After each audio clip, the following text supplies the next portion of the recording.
ایک دفعہ جب جبرائیل علیہ السلام نبی صلی اللہ علیہ وسلم کے پاس آئے تو محمد صلی اللہ علیہ وسلم نے دیکھا کہ جبرائیل کچھ پریشان ہے۔ آپ صلی اللہ علیہ وسلم نے فرمایا، جبرائیل کیا معاملہ ہے کہ آج میں آپ کو غمزدہ دیکھ رہا ہوں؟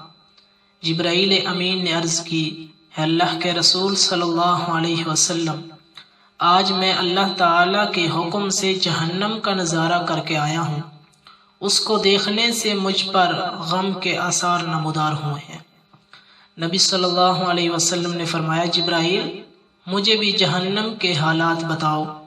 جبرائیل امین نے عرض کی، ہے اللہ کے نبی صلی اللہ علیہ وسلم، جہنم کے کل 7 درجے ہیں، ان میں جو سب سے نیچے والا درجہ ہے اللہ تعالیٰ اس میں منافقوں کو رکھے گا۔ اس سے اوپر والے 6 درجے میں اللہ تعالیٰ مشرک لوگوں کو ڈالیں گے۔ اس سے اوپر 5ویں درجے میں اللہ تعالیٰ سورج اور چاند کی پوجا کرنے والوں کو ڈالیں گے۔ 4تھے درجے میں اللہ تعالیٰ آگ کی پوجا کرنے والوں کو ڈالیں گے، اور 3رے درجے میں اللہ تعالیٰ یہود کو ڈالیں گے۔ 2 درجے میں اللہ تعالیٰ عیسائیوں کو ڈالیں گے۔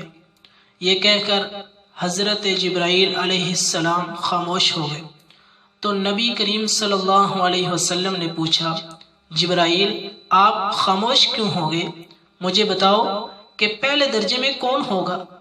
حضرت جبرائیل علیہ السلام نے عرض کیا، یا اللہ کے رسول صلی اللہ علیہ وسلم، پہلے درجے میں اللہ تعالیٰ آپ کے امت کے گناہ گاروں کو ڈالیں گے۔ جب نبی کریم صلی اللہ علیہ وسلم نے یہ سنا کہ میری امت کو بھی جہنم میں ڈالا جائے گا تو آپ صلی اللہ علیہ وسلم بے حد غمگین ہوئے اور آپ نے اللہ کے حضور دعائیں کرنا شروع کی۔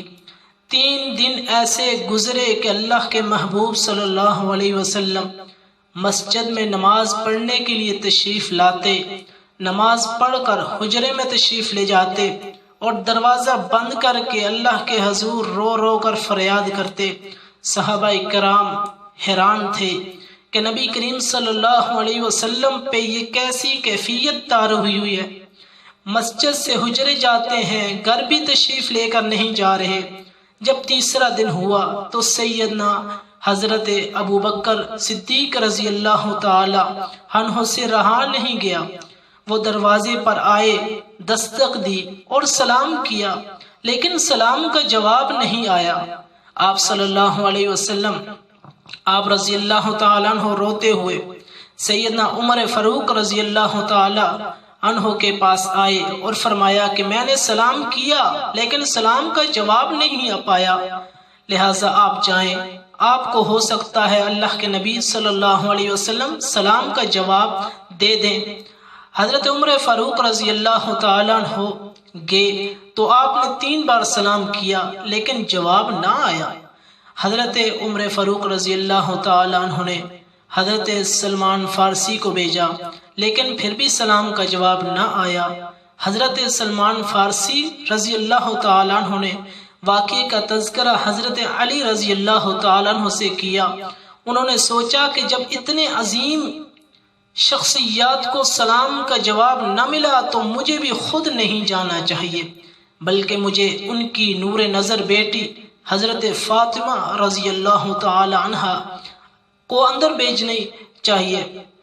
لہذا حضرت علی رضی اللہ تعالی عنہ نے حضرت فاطمہ رضی اللہ تعالی عنہ کو یہ سارا واقعہ بتا کر نبی صلی اللہ علیہ وسلم کے حجرے کے دروازے پر بھیج دیا، اور جب حضرت فاطمہ رضی اللہ تعالی عنہ آئیں اور دروازے پر آ کر دستک دی، کہا ابا جان السلام علیکم۔ نبی کی بیٹی کی آواز سن کر محبوب کائنات اٹھے، دروازہ کھولا اور سلام کا جواب دیا۔ ابا جان آپ پر کیا کفیت ہے کہ آپ 3 دن سے یہاں تشریف فرما ہیں؟ نبی صلی اللہ علیہ وسلم نے فرمایا، جبرائیل امین نے مجھے آگاہ کیا کہ میری امت بھی جہنم میں جائے گی۔ فاطمہ بیٹی، مجھے اپنے امت کے گناہ گاروں کا غم کھائے جا رہا ہے، اور میں اپنے مالک سے دعائیں کر رہا ہوں کہ اے اللہ ان کو معاف کر دے، میری امت کو معاف کر دے اور جہنم سے بری کر دے۔ یہ کہہ کر آپ پھر سجدے میں چلے گئے اور رونا شروع کر دیا۔ یا اللہ میری امت کے گناہ گاروں پہ رحم کر، ان کو جہنم سے آزاد کرتے۔ کہ اتنے میں حکم آ گیا، وَلَسَوْفَ يُعْطِيكَ رَبُّكَ فَتَرْضَىٰ۔ ہے میرے محبوب صلی اللہ علیہ وسلم، غم نہ کریں، میں آپ کو اتنا عطا کروں گا کہ آپ راضی ہو جائیں گے۔ آپ خوشی سے کھل اٹھے اور فرمایا، لوگوں، اللہ نے مجھ سے وعدہ کر لیا ہے کہ وہ روز قیامت مجھے میری امت کے معاملے میں خوب راضی کرے گا، اور میں نے اس وقت تک راضی نہیں ہونا جب تک میرا آخری امتی بھی جنت میں داخل نہ ہو جائے۔ بیان کرتے ہوئے آنکھوں سے آنسو آتے ہیں کہ ہمارا نبی اتنا شفیق اور غم محسوس کرنے والا ہے، اور بدلے میں ہم نے ان کو کیا دیا؟ کیا ہم نے کیا ہے اپنے نبی صلی اللہ علیہ وسلم کے لیے؟ آپ کا ایک سیکنڈ اس بیان کو دوسرے لوگوں تک پہنچانے کا ذریعہ ہے۔ میری آپ سے عاجزانہ اپیل ہے کہ لا حاصل اور بے مقصد پوسٹ ہم ضرور شیئر کرتے ہیں۔ آج اپنے پیارے نبی صلی اللہ علیہ وسلم کی رحمت کا یہ پہلو ضرور شیئر کریں۔ شکریہ۔